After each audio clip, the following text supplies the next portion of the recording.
السلام علیکم دوستو، شروع اللہ کے نام سے جو بڑا مہربان نہایت رحم فرمانے والا ہے۔ حضرت موسیٰ کے واقعے کو مزید آگے بڑھاتے ہوئے ایک نئی ویڈیو کے ساتھ آپ کی خدمت میں حاضر ہیں۔ لاسٹ ویڈیو میں ہم نے یہ بتایا تھا کہ حضرت موسیٰ نے جب اپنا عصا زمین پر مارا تھا تو اس سے 12 چشمے برآمد ہوئے تھے۔ آج ہم دیکھیں گے کہ اللہ تعالیٰ نے بنی اسرائیل پر کون کون سی رحمتیں نازل فرمائی تھی، ان کے لیے آسمان سے کون سا کھانا اتارا تھا، اور پھر اس کے بعد انہوں نے جب جہاد سے انکار کیا تو اللہ پاک نے ان پر کون سا عذاب نازل فرمایا۔ ویڈیو کو آخر تک دیکھیے گا تاکہ آپ کو مزید معلومات حاصل ہو سکے۔ آئیے واقعے کی طرف چلتے ہیں۔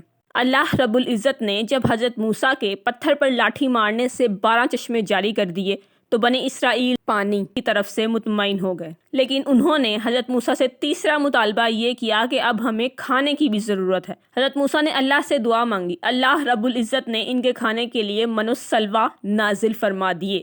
من ایک قسم کا میٹھا گوند اور شبنم کی مانند گاڑھی چٹنی جیسا تھا، جو شہد سے زیادہ میٹھا اور دودھ سے زیادہ سفید تھا۔ یہ درختوں پر شبنم کی طرح پڑا ہوتا تھا، ہر آدمی اپنی ضرورت کے مطابق اسے اٹھا لیتا۔ سلوہ بٹیر کے مشابہ سرخی مائل پرندے تھے جو درختوں پر آ کر جمع ہو جاتے تھے۔ بنی اسرائیل روزانہ ضرورت کے مطابق انہیں پکڑ کر بھون کر کھا لیا کرتے تھے۔ سورہ البقرہ آیت 57 میں اللہ تعالیٰ ارشاد فرماتے ہیں، اور ہم نے تم پر بادلوں کا سایہ کیا اور تم پر تمہارے کھانے کے لیے من و سلوہ اتارا۔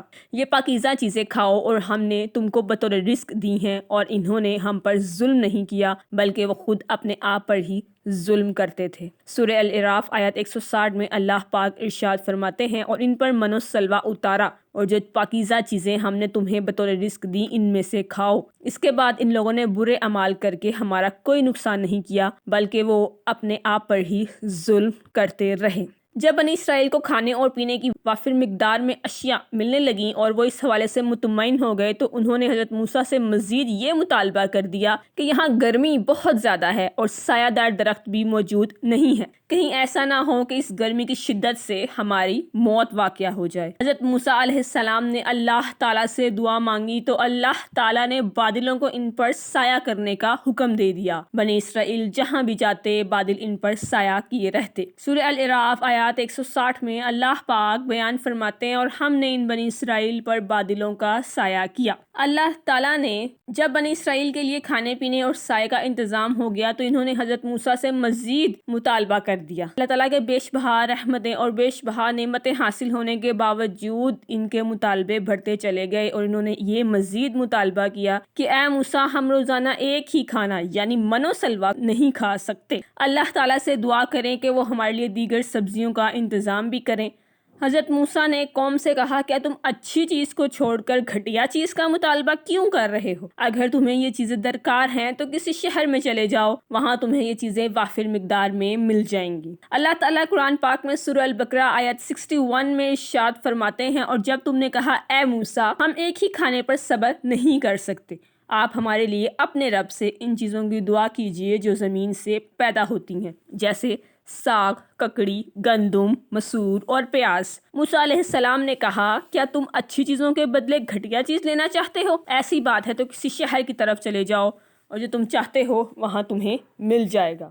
آخرکار ان پر ذلت و محتاجی مسلط کر دی گئی اور وہ اللہ کے غضب میں گھر گئے۔ اس کی وجہ یہ تھی کہ یہ لوگ مسلسل اللہ کی آیات کا انکار اور انبیاء کو ناحق قتل کرتے رہے۔ اس کا سبب یہ بھی تھا کہ یہ اللہ کی نافرمانی کرتے اور حد سے گزر جاتے تھے۔ جب حضرت موسیٰ علیہ السلام نے بنی اسرائیل کے ہمراہ بیت المقدس کی طرف روانہ ہوئے تو ان کا سامنا ایک طاقتور قوم عمالقہ سے ہوا۔ حضرت موسیٰ علیہ السلام نے بنی اسرائیل کو جہاد کا شوق دلاتے ہوئے فرمایا کہ تمہارا اصل وطن بیت المقدس ہے، جو تمہارے جد امجد حضرت یعقوب علیہ السلام کے زمانے میں تمہارے قبضے میں تھا۔ اب وہاں پر قوم عمالقہ نے قبضہ کر لیا ہے، تم انہیں وہاں سے نکال کر خود وہاں آباد ہو جاؤ، اور ساتھ ساتھ انہیں کامیابی کی خوشخبری بھی سنائی۔ لیکن بنی اسرائیل نے آپ کی بات ماننے سے انکار کر دیا۔ اللہ تعالیٰ نے ناراض ہو کر ان پر خوف مسلط کر دیا اور انہیں 40 سال کی طویل مدت کے لیے میدان طیہ میں بھٹکنے دیا۔ وہ ساری رات سفر کرتے، جب صبح ہوتی تو وہ اسی میدان کے اندر ہوتے۔ اس بارے میں اللہ تعالیٰ قرآن پاک میں سورہ المائدہ میں آیات 20 تا 26 میں بیان فرماتے ہیں، اور یاد کرو جب موسیٰ علیہ السلام نے اپنی قوم سے کہا، اے میری قوم کے لوگو، اللہ کی اس نعمت کو یاد کرو کہ اس نے تم میں سے بہت سے انبیاء پیدا کیے اور تمہیں بادشاہ بنایا اور تمہیں وہ سب کچھ عطا فرمایا جو جہاں والوں میں سے کسی کو نہیں دیا۔ اے میری قوم، اس مقدس سرزمین میں داخل ہو جاؤ جو اللہ نے تمہارے نام لکھ دی ہے، اور تم پیٹ پھیر کر نہ بھاگو ورنہ ناکام اور نامراد لوٹو گے۔ انہوں نے جواب دیا، اے موسیٰ، بے شک وہاں تو زور آور سرکش لوگ رہتے ہیں، اور جب تک وہ وہاں سے نہ نکل جائیں ہم تو ہرگز وہاں نہ جائیں گے۔ ہاں، اگر وہ وہاں سے نکل جائیں تو پھر ہم ضرور باخوشی چلے جائیں گے۔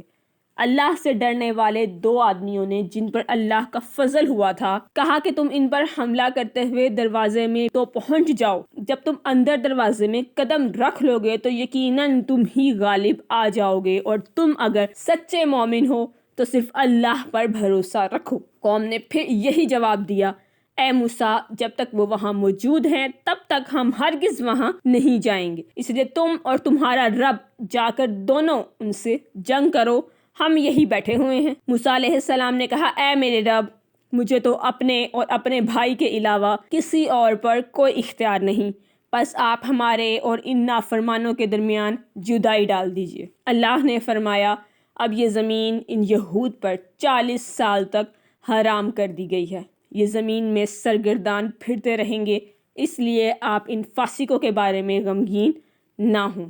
مزید معلومات انشاءاللہ ہم اگلی ویڈیو میں آپ کے ساتھ شیئر کریں گے۔ ویڈیو کو لائک، شیئر اور سبسکرائب چینل کو ضرور کر دیجیے گا۔ Thank you so much.